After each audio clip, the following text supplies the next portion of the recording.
we're going to start with the defending AFC North champions, and that is the Baltimore Ravens. For each of these teams, we're going to run through their offseason very quickly. So we're calling this the offseason in 60 seconds. Hopefully I can get through that faster than 60 seconds for most of these. For the Baltimore Ravens, lost defensive coordinator Mike Macdonald, went to Seattle, obviously, to be their head coach, replaced him with former linebackers coach Zach Orr. They also lost Denard Wilson and Anthony Weaver from their defensive staff. Both of those guys went on to be defensive coordinators. That's what happens when you're good. John Simpson, their left guard, left in free agency. Morgan Moses, the right tackle, was traded away. They also lost Geno Stone, Patrick Queen, and Jadeveon Clowney in free agency. Brought in Eddie Jackson to replace Geno Stone. Trenton Simpson, who we'll talk about, kind of steps in for Patrick Queen. Signed Derrick Henry to a 2-year, $16 million deal with $9 million guaranteed, which is just a pure vibes move that I think we can all get on board with. In the draft, they drafted Nate Wiggins, the corner, in the first round. Roger Rosengarten, who I think is in the mix to potentially play some right tackle for them in the second round, and we don't need to dig into it any further than that. How long was that? Was that like a minute? I think you kind of beat the clock there. I wasn't keeping score, good. but I think We you just did want a to good keep job. these things moving. That's the challenge here. For each of these teams, and this is driven by something I think I realized last year, we would talk about these teams and get so in the weeds with what was going to change on offense or defense that we would forget to talk about who the good players on these teams are. So for every single one of these, before we dig in to kind of the X's and O's of all of it, I want to just do a blue chip check-in is what we're calling these. So how many blue chip players are actually on this team? And then as a counterbalance, how many glaring holes do we think are on this roster? So as you went through the Ravens here, how many blue chip guys do you feel like the Baltimore Ravens are walking into the 2024 season with? I would say for sure three. I mean, the easiest are Lamar, Roquan Smith, and then Kyle Hamilton. And then I think you can make a pretty good case for Justin Madubuike, who had an insane, kind of blow up season last year. And then Mark Andrews, he's not necessarily as complete as some of the other super tip top tight ends at the very top of the league, but purely as a pass catcher, he's one of the best, and he has been whenever he's healthy. And I think you saw even last year when the offense didn't have him, it was a little bit shakier. So I would say those five, and then a handful of other nice players, but probably not quite up in that blue chip territory. I think that's right. So I had 4.5, kind of with Andrews coming back from injury and getting a little bit older. Some red chip-ish guys. I think you could throw Marlon Humphrey in there at his best. Marcus Williams is a really good player. Tyler Linderbaum, obviously. Zay Flowers is an ascending player. They've got a lot of talent on this roster. But I think what's even more notable is there just aren't many glaring holes on this roster. You talk about the right side of the offensive line, and then maybe edge depth.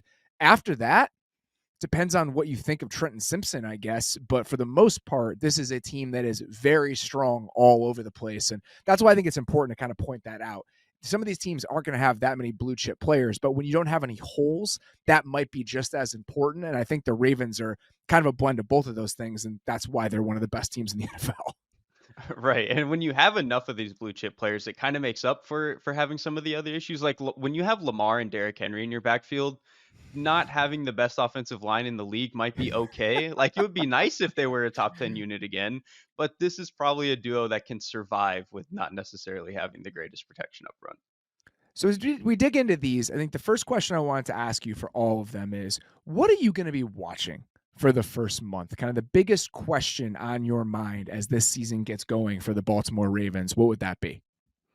I mean, I think when you lose a defensive coordinator like Mike Macdonald, it has to start there. And they're obviously bringing in Zach Orr, who's been on the staff already. He's been there for a while. So he should understand the ins and outs of the system. I mean, he played in this system years ago, not in McDonald's, obviously, but back, I think, with Wink Martindale. So this is a guy who's very familiar with the organization.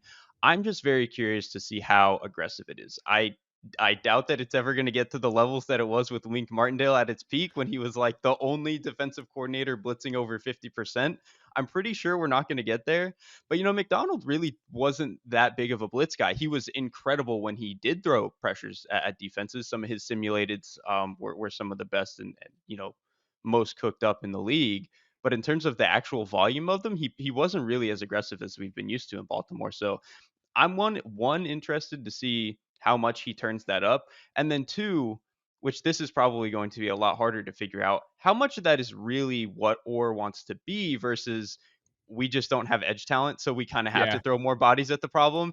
And I guess we won't even know that answer until like 2025, 2026 if he's still the play caller, but that is something that's at least going to be on my mind.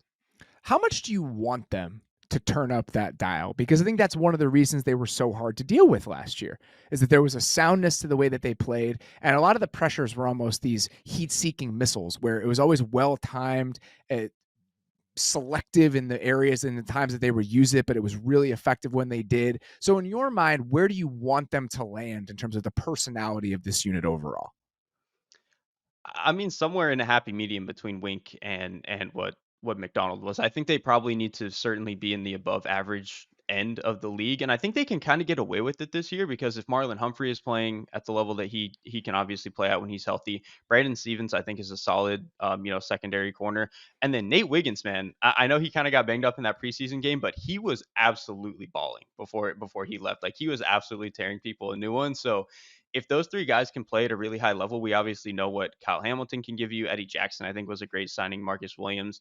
They have the dudes in the secondary to kind of be a little bit more loose, a little bit more chaotic up front, and hold up for that 2.5 seconds that you need for a little bit more of a chaotic defense. So I think they need to lean into it more. And again, without the edge players, unless one of these young guys takes an insane step that we just haven't seen from them yet, we're probably going to get a lot more pressure, and I think we should. And the other thing about this team is when they blitz, it's not just man hold on to your hats. It's a lot of zone blitzing. It's a lot of soundness behind the pressures.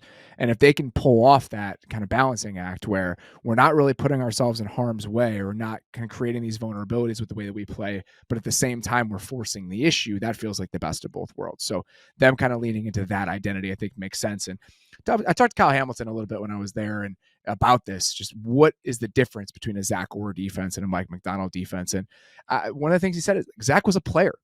So he has that kind of mindset at times where even if this might not be the right thing to do, even based on down distance situation, this isn't the safest call that we could make. What if we can create an explosive here? What if we can create a turnover here? And I don't mind that. I don't mind that being maybe like the next iteration and kind of the next step that this defense takes when it's always going to take on the personality of the person calling it. And if that's the personality of this defense this year with Zach Orr, it's actually something I'm curious to see. And he's not going to be Mike McDonald. Like, and not that he can't be that level of coordinator, but it's just you're just two different people. You're just never going to be the same guy. So I think it would be nice if he could be a little bit more loosey goosey is probably the wrong term, but just a little bit more willing to kind of pull the trigger on some random stuff. I think we've seen you can obviously be a great defensive coordinator doing that. Steve Spagnuolo has a little bit of that to him where he'll Yeah. just call the most random shit sometimes, and you're like, I don't know if that was sound or well designed, but somebody got home and the defense held up. So I mean, I think it would be really cool to see. There's a benefit to that. If you're just going to roll a deck some of the plays that you're using and you're going against tendency and type, it's a really good way to keep offenses off balance. So very curious to see where they ultimately land along that spectrum. Mine here is where can this offense take a step forward under Todd Monken in terms of what I'm watching over the first month of the season? They were obviously very good last year. They were 6th in offensive success rate. They're 4th in offensive DVOA, number 1 in rushing, number 4 in passing. But what I was paying attention to is just some of the changes over the back half of the season based on some of the bigger shifts we saw with this offense and just the construction of it going into the year. This is a team that just did not use 3 receiver sets for the most part in the Greg Roman world. And they did more of it last year. And you could see them kind of figure out over the course of the year who they wanted to be in that world. If you look at it weeks 1 through 9, they were 26th in the NFL in EPA per drop back with 3 receivers on the field. That's 10 personnel and their 20 personnel, which is Ricard on the field where he's really a tight end. So 3 receiver sets, which they used a lot more than they had in years past. They're 26th in the NFL in the first half of the season. That was worse than the Falcons. That was worse than the Titans. That was worse than the Steelers. In the second half of the year, they were 10th in EPA per drop back in those 3 receiver looks. And that was tied with the Seahawks and the Bills. So over the course of the season, we're essentially going from the quality of the Giants passing offense in the first half to the Texans passing offense in the second half if you look at the EPA per play numbers. That's extremely encouraging. And I don't think that's an accident because if you look at the usage of some of these guys, I think they really over the course of the year started to understand how to use a guy like Zay Flowers. Where in the first half of the season was a lot of schemes, touches, and then the second half of the year, it felt like a more natural fit that him running outbreaking routes from outside alignments, just an understanding of, okay, these are the guys we have, these are the positions that they're best in. And I want to see how much that carries over and how much that translates as they step into year 2 of this offense. I'm pretty bullish on it. I mean, I kind of always am when it comes to Lamar Jackson and him becoming a better player. I thought he would take to this offense well in year one, and he obviously did. Went out and won an MVP. But I think that's a great point that you make about like kind of the mid-season split, where the first half of the season, when you're integrating a rookie who's supposed to be maybe your best pass catcher, I think by now he is, but they maybe didn't know that early on. And then Lamar Jackson into a passing offense where like you said with Greg Roman, this just wasn't as much of, spreading the ball out and being in a ton of just wider looks like this. It wasn't really how the offense operated. So even Lamar Jackson, for as good as he is and as good as he played early in the year, this was still going to be a little bit of a transition period. So I think the fact that they kind of found a little bit of a home towards the second half of the season, I think was good.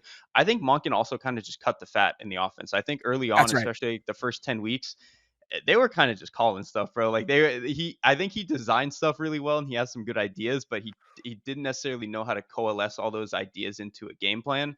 I think the first time you really saw it look good was that Lions game in like week 6 or 7. And then I think they slowly kind of started to build and put this offense together in a way that made more sense. So I'm bullish on almost everybody here when it comes to the quarterback, skill players, play caller, all that jazz.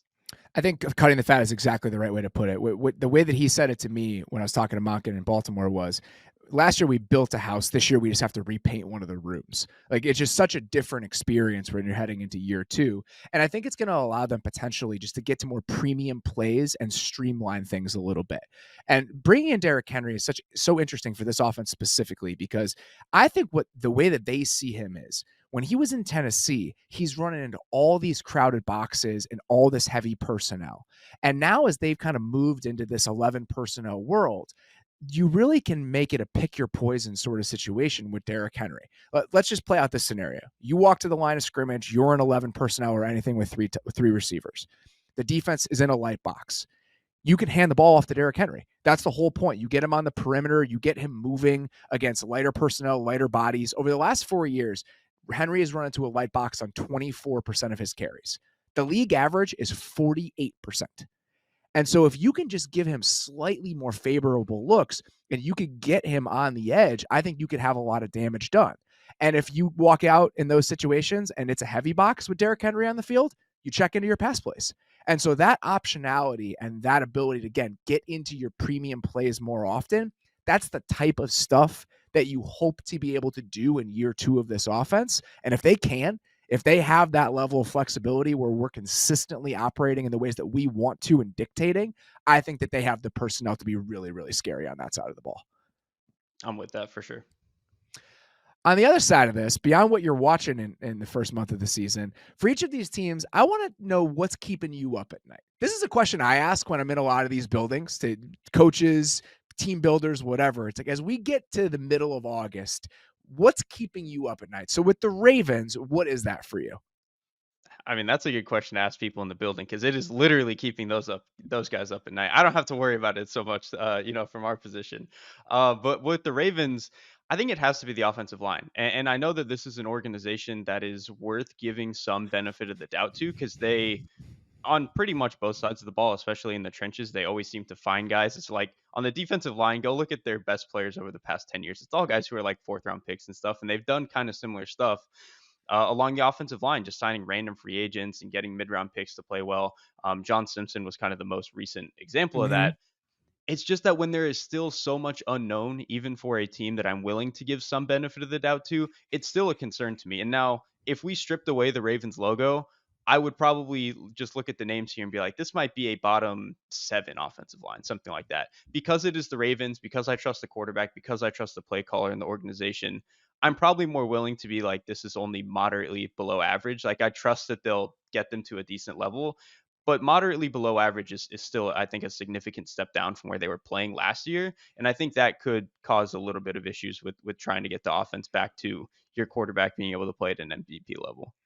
Mine's adjacent to that. Mine was essentially, are the holes created by the departures going to sink this team? And the offensive line is one of the biggest areas for that. And I've been on record saying that ultimately I think the line will probably be okay. The quarterback and the scheme and the track record makes me a little bit more confident than I would be, like you mentioned.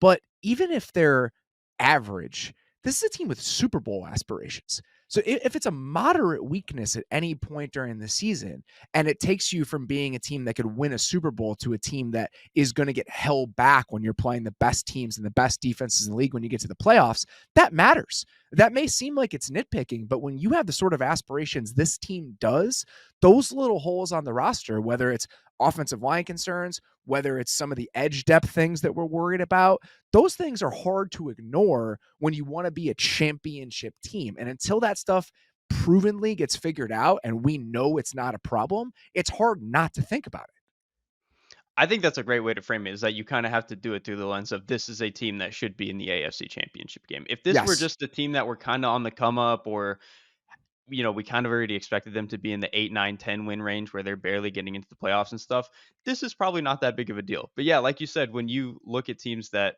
I mean, think about what was it, 2 years ago? The Chiefs were the best team in football until their offensive line completely collapsed in the Super Bowl. I guess it was 3 years ago now. But that is something that you should probably be worried about if you're Baltimore. Obviously, it Yeah, took a lot of injuries to get there, yeah, but that's just a cascade of injuries. But if you're going in with questions about it, it doesn't right. take that many Jenga blocks being pulled out for the whole thing to come crashing down. And they feel pretty good about Andrew Voorhees being their left guard after being a 7th-round pick last year. Obviously, this is the type of organization that can afford to draft a guy in the 7th round and redshirt him after he tore his ACL training for the draft. But even beyond that, even if you feel good about him, and there's a lot of optimism about how good Ronnie Stanley looks heading into this season, which is great. But even if you think the left side of the line with Linderbaum, Voorhees, and Stanley feels pretty good, there are significant questions about the right side. If Patrick McCary goes from being your swing tackle to your day one starting right tackle, that's a downgrade. Like, that's chipping away at depth. And right guard is still a huge question. It's literally a huge question because a huge man is slotted to play that spot right now, and they're working through that right now.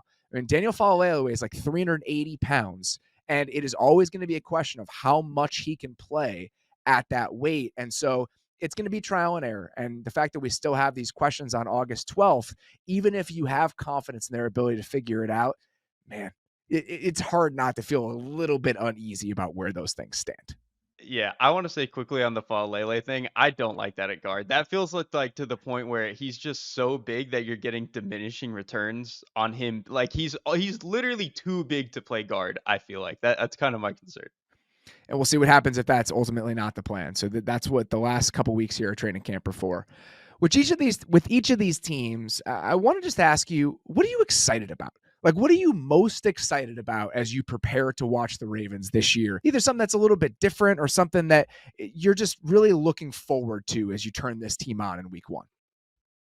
Derrick Henry, man. I have loved watching Derrick Henry play football since Alabama, because the thing, when he was coming out as a draft prospect, I feel like people misunderstood him because he's like an optical illusion where he looks like this big bruising Michael Turner, 250 pounds. He's just gonna run through your face.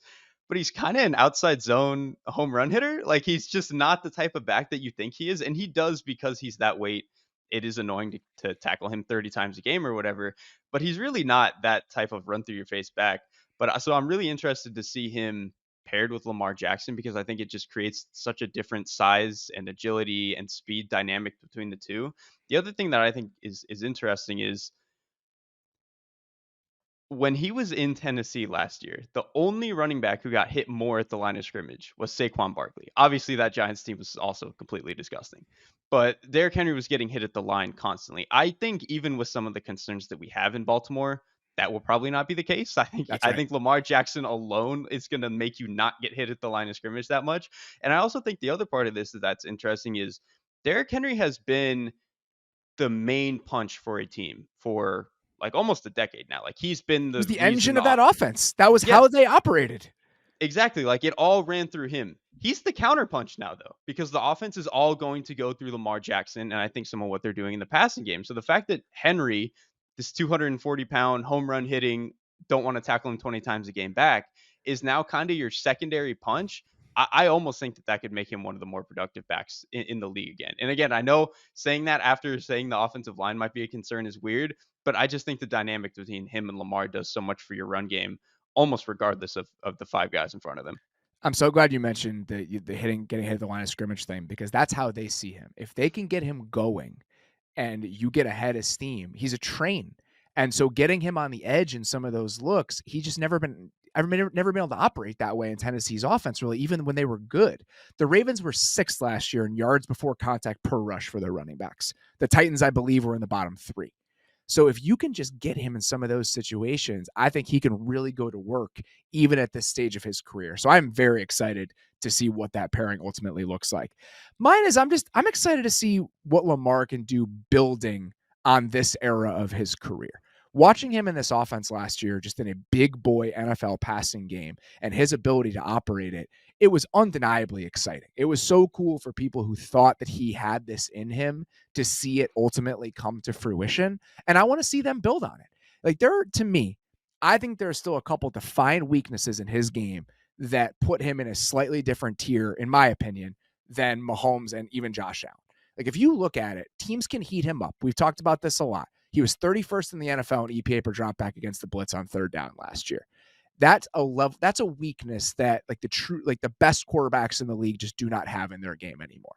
And so if he can shrink the gap in some of those areas, that's what I want to see.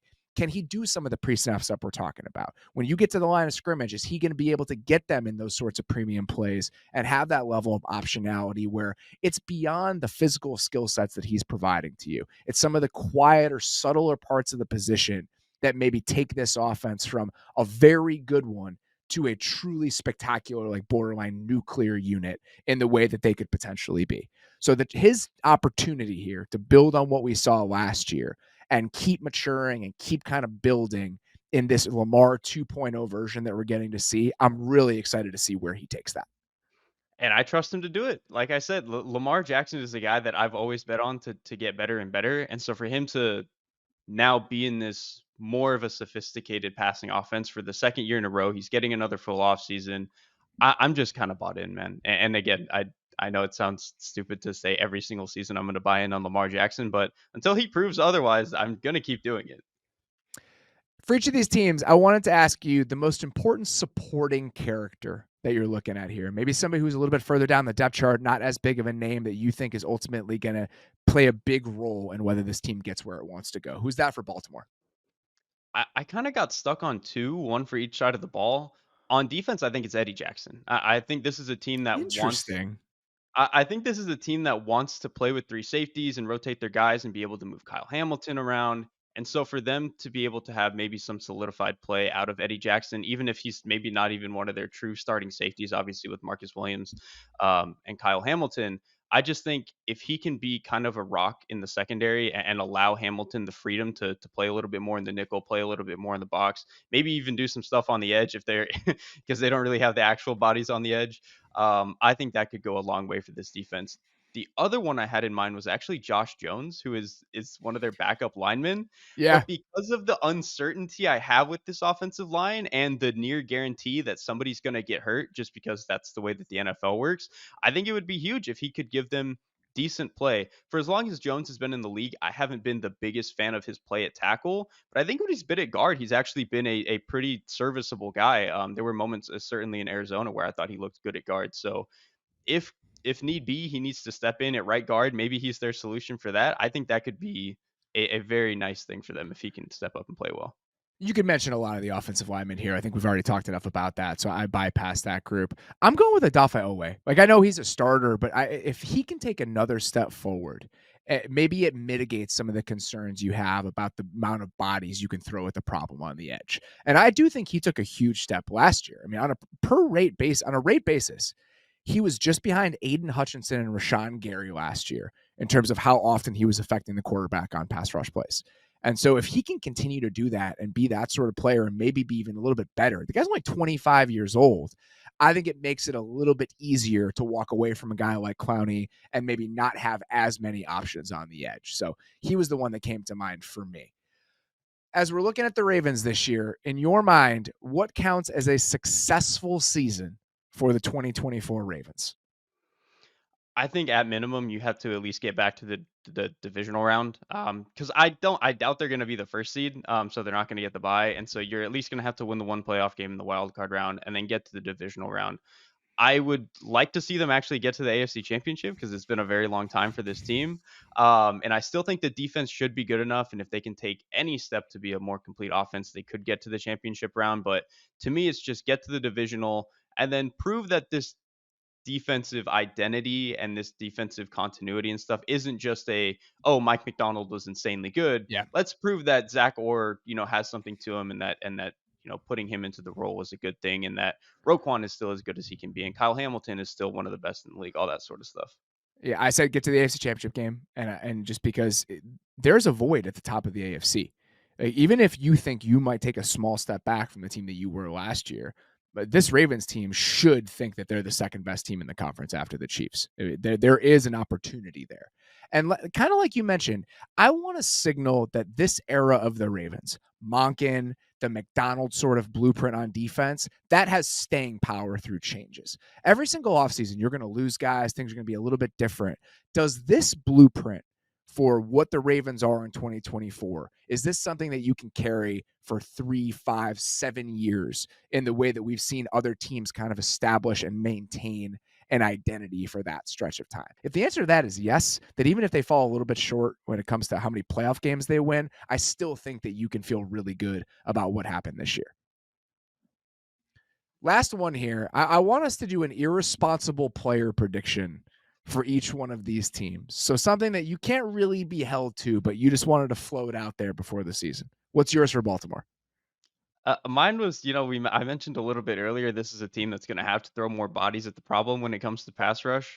Presumably, I think Trenton Simpson gets 8 sacks. Like, I just don't think that this is a team where Sacks for an off-ball linebackers, I wild. know. I think the closest they had was like Patrick Queen had 7 or something like that 2 years ago.